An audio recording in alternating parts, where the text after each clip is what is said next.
So for once, it didn't matter that my hair was in an absolute state for this video, so I just tucked it behind into my clothes to keep it out of the way, make sure I didn't get any latex on it. And then I put on plenty of an emollient moisturiser all over my face, again as a bit of a protection from the latex for later on when I'm taking it off. I removed excess from my eyebrows and then started to put plenty of glue into my eyebrows. I put this first in the opposite direction, or in the wrong direction, to get plenty underneath the hairs, and then brushed it back and put loads of layers again on top in the right direction.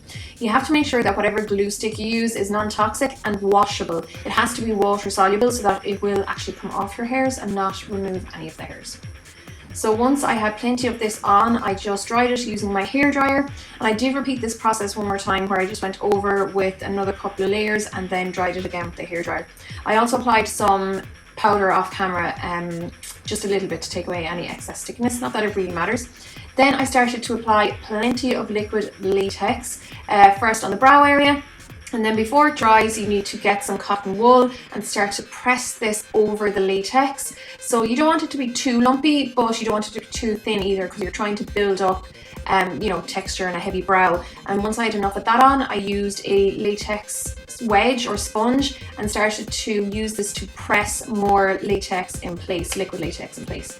The reason I used the sponge was so that I could really press it and almost flatten the cotton wool. To protect my hair around the hairline, I put on more just regular moisturiser. You could use conditioner as well. This is just so that the latex wouldn't actually stick to any of the hairs. And then I got back to business and started to reapply more latex and pressing and flattening that cotton wool as I go along. Then I just dried this again with the hairdryer, so it's important that you dry in between every layer so that it actually sets in the middle or at the bottom. Then I reapplied more latex, reapplied more cotton wool, and I did this all around my brow and around my cheekbones as well, constantly setting it in between, and just kept going until I had built up the shape that I was looking for.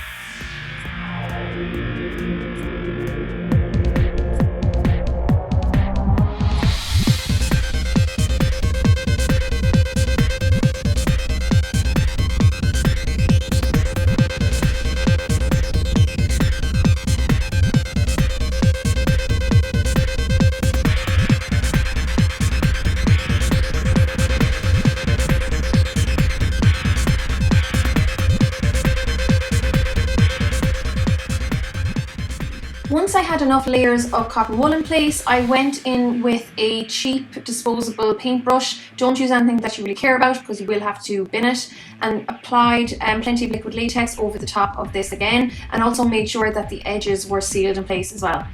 Before this layer had a chance to dry, I pressed single ply tissue on top, just cut it into strips and placed it over the entire area where the latex was, and set this in place by brushing another layer on top.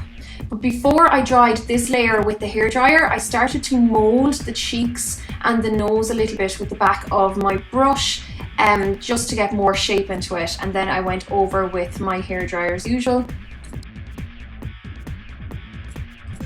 I applied another layer of liquid latex. Again, this is all just to strengthen the mask, or whatever you want to call it, to make sure that it stays in place. And then I started to apply liquid latex all over the bottom half of my face. Before allowing this to dry, I started to press the single ply tissue over the top again, and I tapped all the edges in place before going over with another layer of liquid latex. I didn't go over my actual mouth because I am about to poke a hole in it, but I just dried this with my hairdryer and did a few more layers of this. I think I did maybe 4 layers altogether on the lower area, or the lower face.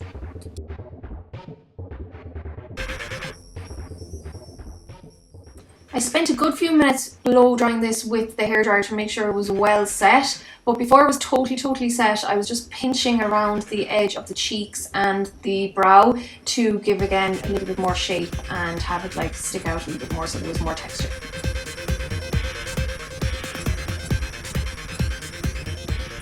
Once it was fully dry, and you can see that the latex kind of turns a yellowy colour when it's dry, I started to rip around the mouth, so rip the fake skin essentially around the mouth. If you're using a scissors, be super careful that you don't actually poke through to your skin. But I was just using this to poke a little hole into the liquid latex and then pull out bits to make it seem like the skin was ripped and rotting around these areas.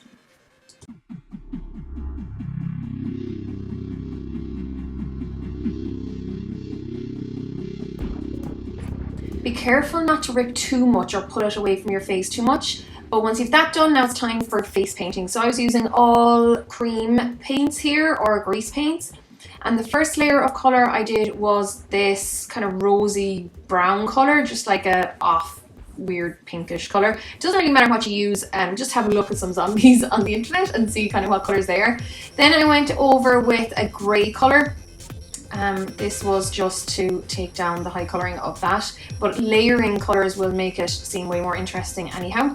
Next I went into my Ben Nye Death Wheel and started to add some like highlights and definition, and I'm kind of just dipping into loads of different colours here as I go along, but I just wanted to make it seem a little bit more dimensional. So I wanted the cheekbones and stuff to be a little bit lighter so that they'd stick out. Next I went into a brown grease paint, this is a Make Forever Flash colour, and started to darken around the eyes, and again started to add some shading around the face as well. So I was kind of using two brushes here. I was using the smaller brush to apply the colour and then a bigger brush to blend it out so that it wasn't too strong or too harsh on the latex, because it can kind of grab onto the texture of it, so you do need a fluffy brush to blend everything out.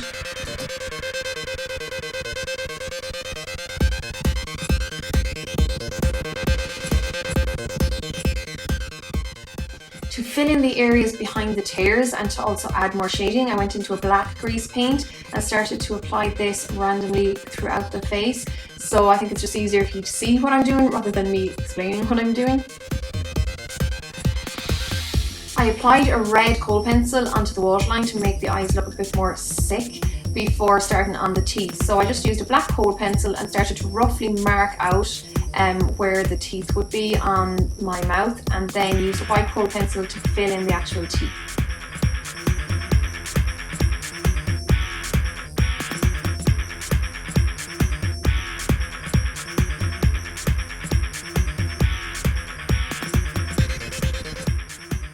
I went back into the black cream makeup to finish off filling in those areas around the teeth, and made sure that there was no skin showing through behind the liquid latex. And then I also started to add more definition around the nose and anywhere else in the face where I thought I needed it.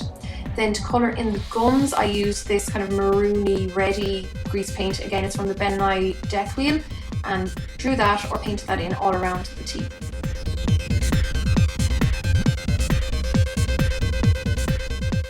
So I started to work a little bit more on the teeth, and first I applied some white, I don't know why, I shouldn't even have bothered with this because they kind of looked okay as they were, but then I went in with a yellow on top to make it look a little bit rotten, and I do add more as I go along, but I was strengthening the shape and just adding a little bit more black as I went along as well, because the white was going over where the black had been previously.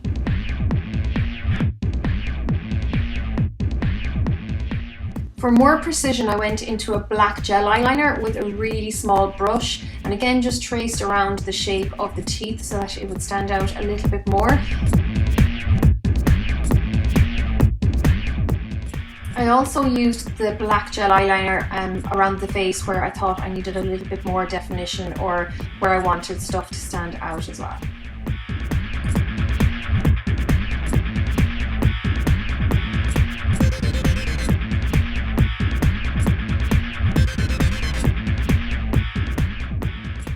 And then finally, when I was mostly finished messing about with all the different grease paints, I finally started to add some blood. So this is the thicker gel blood or blood paste so that it doesn't run everywhere. And I wanted it to be quite congealed, but mainly putting it around the mouth area and in the wound.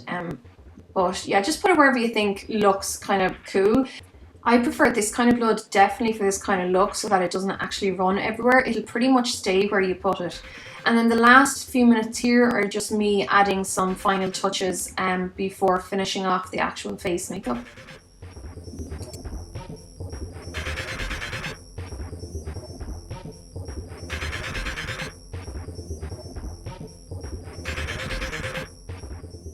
Then the final step is to make the hair look lank and crap and dead.